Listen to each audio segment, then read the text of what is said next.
आप सभी भक्तों को महाशिवरात्रि की हार्दिक शुभकामनाएं। हर हर महादेव। भक्तों, भाइयों और बहनों, माता रानी के भक्तों और भगवान भोलेनाथ के प्रिय श्रद्धालुओं, स्वागत है आपका हमारे चैनल में।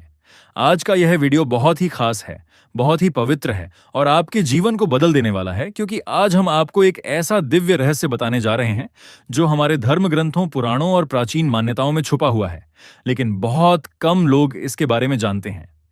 भक्तों, साल में कई व्रत और त्योहार आते हैं, लेकिन महाशिवरात्रि का पर्व उन सभी में सबसे शक्तिशाली माना जाता है।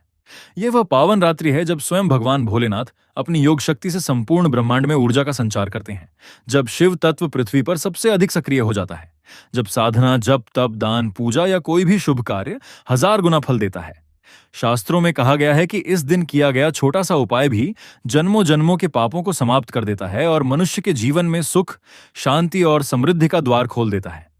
भक्तों, इस वर्ष महाशिवरात्रि का पावन पर्व 15 फरवरी को पड़ रहा है और इस दिन का ब्रह्म मुहूर्त सुबह लगभग 4:30 बजे से शुरू होकर सूर्योदय तक रहेगा। दोपहर का अभिजीत मुहूर्त लगभग 12 बजे के आसपास शुभ रहेगा और संध्या काल से लेकर रात्रि 12 बजे तक शिव पूजा का विशेष फल मिलेगा। विशेषकर रात का निश्चित काल, जिसे शिव का समय कहा जाता है, उस समय की गई प्रार्थना सीधे भगवान शिव तक पहुंचती है। लेकिन आज हम आपको लंबी पूजा, बड़े अनुष्ठान या कठिन साधना के बारे में नहीं बताने वाले, बल्कि हम आपको एक ऐसा सरल उपाय बताने वाले हैं जिसे कोई भी व्यक्ति, चाहे वह गरीब हो या अमीर, बूढ़ा हो या जवान, स्त्री हो या पुरुष, आसानी से कर सकता है। और वह उपाय है देव वृक्षों का स्पर्श। जी हां भक्तों, हमारे हिंदू धर्म में वृक्षों को केवल पेड़ पौधे नहीं माना गया, उन्हें देवता का स्वरूप कहा गया है। हमारे ऋषि मुनियों ने हजारों वर्ष पहले यह समझ लिया था कि प्रकृति ही परमात्मा का रूप है, इसलिए उन्होंने कुछ विशेष वृक्षों को देव वृक्ष कहा। इन वृक्षों में दिव्य ऊर्जा निवास करती है। इन वृक्षों के पास बैठने मात्र से मन शांत होता है, इनके स्पर्श से नकारात्मकता दूर होती है और इनकी पूजा से देवताओं का आशीर्वाद प्राप्त होता है। खासकर महाशिवरात्रि के दिन जब शिव शक्ति पूरे ब्रह्मांड में फैल जाती है, तब इन वृक्षों की ऊर्जा कई गुना बढ़ जाती है। और यदि इस दिन आप श्रद्धा और विश्वास के साथ इन देव वृक्षों को छू लेते हैं, प्रणाम कर लेते हैं और भगवान शिव का नाम लेकर प्रार्थना कर लेते हैं, तो आपके जीवन की दरिद्रता, कष्ट, रोग, बाधाएं और परेशानियां धीरे धीरे समाप्त होने लगती हैं और धन, सौभाग्य, उन्नति और खुशियां आपके जीवन में आने लगती हैं। सबसे पहले बात करते हैं बेल के वृक्ष की। भक्तों, बेल का वृक्ष भगवान शिव को सबसे अधिक प्रिय है।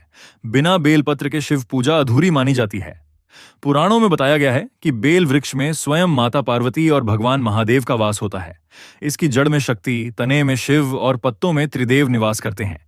इसलिए यदि आप 15 फरवरी महाशिवरात्रि के दिन स्नान करके साफ कपड़े पहनकर बेल के वृक्ष के पास जाते हैं, वहां घी का दीपक जलाते हैं, 3 या 5 बेलपत्र अर्पित करते हैं और वृक्ष को श्रद्धा से स्पर्श करके ओम नमः शिवाय का जाप करते हैं, तो आपके जीवन के पाप नष्ट होते हैं, घर की गरीबी दूर होती है, कर्ज खत्म होता है और भगवान शिव की कृपा से धन के रास्ते खुलने लगते हैं।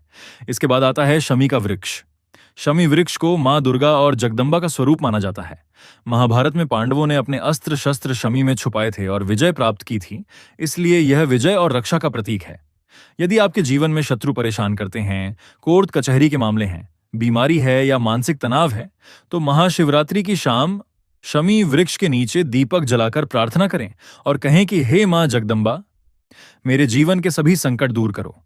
ऐसा करने से धीरे धीरे बाधाएं हटती हैं और जीवन में शांति आती है।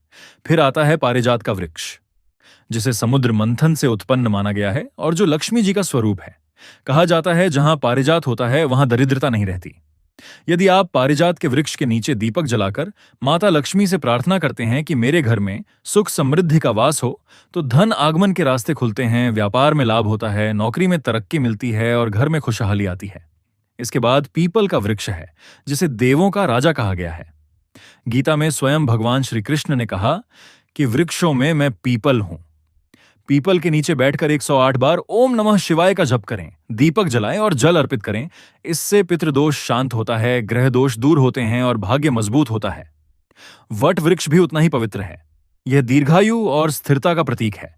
वट वृक्ष की परिक्रमा करने से परिवार में सुख शांति बनी रहती है, पति पत्नी का संबंध मजबूत होता है और आर्थिक स्थिरता आती है। नियम का वृक्ष स्वास्थ्य और शुद्धता का प्रतीक है।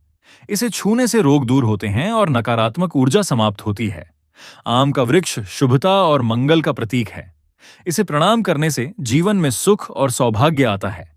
भक्तों, याद रखिए, इन उपायों में चमत्कार तभी होगा जब आपके मन में सच्ची श्रद्धा होगी। लालच या डर से नहीं, बल्कि विश्वास और प्रेम से भगवान को याद करें।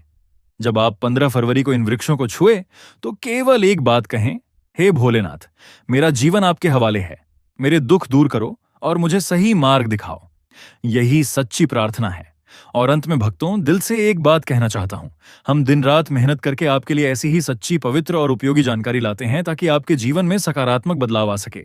अगर आपको सच में ये वीडियो अच्छा लगा, अगर आपको लगता है कि यह ज्ञान आपके काम आया, तो कृपया हमारे चैनल को सब्सक्राइब जरूर करें, वीडियो को लाइक करें और बेल आइकन दबा दें, क्योंकि आपका एक सब्सक्राइब हमारे लिए बहुत बड़ी ताकत है।